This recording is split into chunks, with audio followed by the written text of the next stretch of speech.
So, komportabling handle siya guys. So, nababawasan yung pagod ng kamay natin at mas epektibong gamitin. So, kumpleto na tong set ng accessories guys.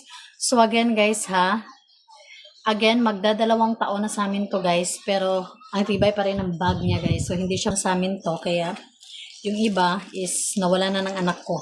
Yung ibang sizes nito. Yan.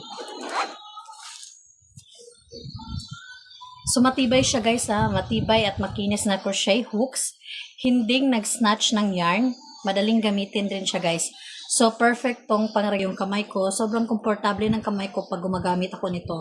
So, sa mga mahilig sa crochet dyan, perfect to para sa inyo. So, dyan guys, nakapin siya. Naka-sale siya ngayon. Ngayong araw na to. Sobrang mura na nito. Makakapili ka ng iba't ibang kulay at sizes guys.